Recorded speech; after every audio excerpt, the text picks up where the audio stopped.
नमस्कार प्यारे दोस्तों, आप सभी को मेरे YouTube चैनल पे स्वागत है। तो कल मैंने गीता का जो पहला अध्याय है उस अध्याय का पहला श्लोक आप लोगों को सुनाया था। आज मैं दूसरा और तीसरा श्लोक आप लोगों को सुनाऊंगी। तो जो दूसरी श्लोक है तो वो कुछ इस प्रकार के है। दृष्टा तु पांडवानीकं व्यूर्हं दुर्योधनस्तदा आचार्यमुपसंगम्य राजा वचनम अब्रवीत। तो इसका अर्थ है कि संजय ने कहा, हे राजन, इस समय राजा दुर्योधन पांडु पुत्रों की सेना की व्यूह रचना को देखकर आचार्य द्रोणाचार्य के पास जाकर कह रहे हैं। आप सभी जानते हैं धृतराष्ट्र जन्म से ही अंधे थे और दुर्भाग्य से वह आध्यात्मिक रूप से भी अंधे थे। वो अच्छी तरह से जानते थे कि उनके बेटे भी धर्म के मामले में उतने ही अंधे हैं। वह निश्चित रूप से समझ गया था कि उनके पुत्र पांडवों के साथ किसी भी तरह का समझौता नहीं करेगा। फिर भी वह संजय को पूछ रहे थे कि युद्ध क्षेत्र में उनके और उनके भाई के पुत्रों ने क्या किया, और उसके जवाब में संजय कहते हैं कि पांडवों की सेना को देखकर दुर्योधन तुरंत कौरवों के सेनापति यानी गुरु द्रोणाचार्य के पास गया और उन्हें पांडवों की स्थिति के बारे में बताया।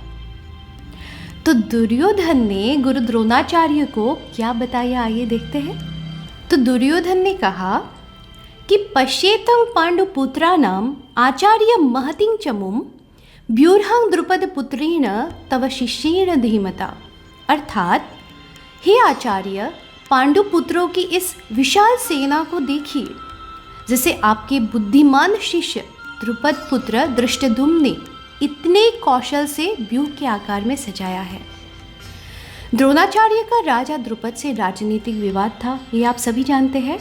इस विवाद के कारण द्रुपद ने एक महान यज्ञ का आयोजन किया और वरदान के रूप में एक पुत्र प्राप्त किया जो भविष्य में द्रोणाचार्य का वध कर सकेगा। लेकिन जब द्रुपद के पुत्र धृष्टद्युम्न को शस्त्र प्रशिक्षण के लिए द्रोणाचार्य को सौंपा गया तो द्रोणाचार्य ने बिना किसी हिचकिचाहट के शस्त्रों के सभी रहस्य सिखा दिए।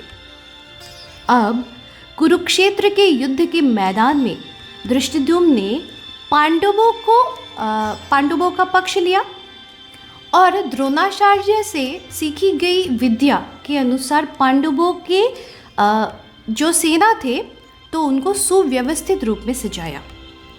और इसी बात से दुर्योधन चिंतित होकर द्रोणाचार्य को सतर्क रहने को कहते हैं। और दुर्योधन इस बात से ये भी स्पष्ट करना चाहते थे कि युद्ध के दौरान द्रोणाचार्य के जो अन्य जो प्रिय शिष्य है उनके प्रति कोई कोमलता नहीं होनी चाहिए उनके मन में। तो आज का जो ये वीडियो है ये मैं यहीं पे समाप्त करती हूँ। आशा करती हूँ आप सभी को अच्छी लगी होगी, और अगर अच्छी लगी है तो प्लीज़ लाइक कर दीजिएगा, शेयर कर दीजिएगा और मेरे इस चैनल को सब्सक्राइब भी कर दीजिएगा। धन्यवाद।